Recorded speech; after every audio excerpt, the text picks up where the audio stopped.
Haleluya, saudara-saudara yang dikasihi Tuhan. Tiap hari kita berdoa, kita minta sesuatu kepada Tuhan. Ada banyak orang yang permintaannya itu seperti daftar belanja, ini tiap hari begitu. Nggak apa-apa sih, kan kita boleh minta apa saja kepada Tuhan. Tapi ada satu yang diminta oleh Daud di dalam Mazmur pasal 27 ayat yang keempat. Satu hal telah kuminta kepada Tuhan, itulah yang kuingini. Diam di rumah Tuhan seumur hidupku, menyaksikan kemurahan Tuhan dan menikmati bait-Nya. Ini permintaan yang paling cerdas, saudara. Begini, kalau ada orang yang sering datang kepada saudara minta tolong, uang, itu mudah dipenuhi. Mungkin kalau keseringan kita jadi jengkel, tapi itu mudah dipenuhi. Tidak menyelesaikan masalah dia. Tapi bagaimana kalau dia kemudian satu hari bilang gini, Om, Tante, saya sudah malu minta-minta terus di sini. Wah, saudara bilang, wah ini gak bakal minta apa-apa lagi. Begini aja, Om, Tante, saya mau tinggal di rumah sini aja jadi anaknya Om dan Tante. Bagaimana menurut saudara? Kalau saudara terima, itu adalah permintaan yang paling cerdas dari orang itu. Karena apa? Dia tinggal di rumah saudara, dia tinggal di rumah kita, dan dia menikmati semua yang ada di rumah ini. Saudara, itulah permintaan Daud. Daud tidak bawa keranjang belanjaan kepada Tuhan, tapi dia minta satu saja dia minta sebagai orang beriman. Satu hal yang telah kuminta kepada Tuhan, itulah yang kuingini, diam di rumah Tuhan seumur hidupku. Saudara, kalau ada orang bilang gitu kepada saya juga mikir, kemungkinan besar kita keberatan.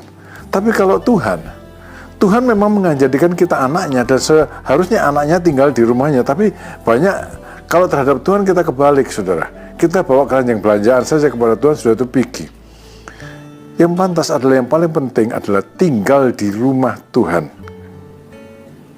Saudara, tinggal di rumah Tuhan, menikmati segala kelimpahan Tuhan, menyaksikan kemurahan Tuhan, menikmati rumahnya, menikmati bait-Nya. Kurang apa lagi? Saudara, kalau kita tinggal di rumah Tuhan, segala keperluan kita jasmani, jiwani, rohani akan terpenuhi dengan limpahnya. Karena di hadirat Tuhan ada perlindungan. Di hadirat Tuhan ada berkat. Di hadirat Tuhan ada damai sejahtera. Di hadirat Tuhan ada kasih karunia. Apalagi yang kurang? Saudara, Daud berkata,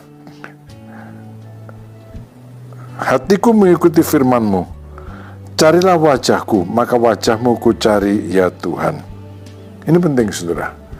Tinggal di rumah Tuhan adalah tinggal di wajah Tuhan. Saudara, di dalam Bilangan, seringkali saudara mungkin mendengar ucapan berkat dari pendeta di akhir kebaktian. Dalam Bilangan pasal yang ke-6 dikatakan gini, Tuhan memberkati engkau dan melindungi engkau. Tuhan menyinari engkau dengan wajah-Nya dan memberi engkau kasih karunia. Tuhan menghadapkan wajah-Nya kepadamu dan memberi engkau damai sejahtera. Di mana kita bisa melihat wajah Tuhan kalau bukan di rumah-Nya? Dan kalau kita ada di wajah Tuhan, di hadirat Tuhan, cahaya wajah-Nya menyinari kita, kita dipenuhi dengan kasih karunia. Wajah-Nya dihadapkan kepada kita, kita dipenuhi dengan damai sejahtera. Apalagi yang kurang? Saudara-saudara, ajukanlah permintaan ini kepada Tuhan. Tuhan, aku mau diam di rumah-Mu seumur hidupku.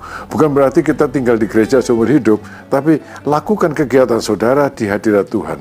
Sehari-hari, apa saja kegiatan saudara, lakukan di hadirat Tuhan. Jangan keluar dari situ, bersama-sama dengan Tuhan. Tuhan memberkati saudara. Amin.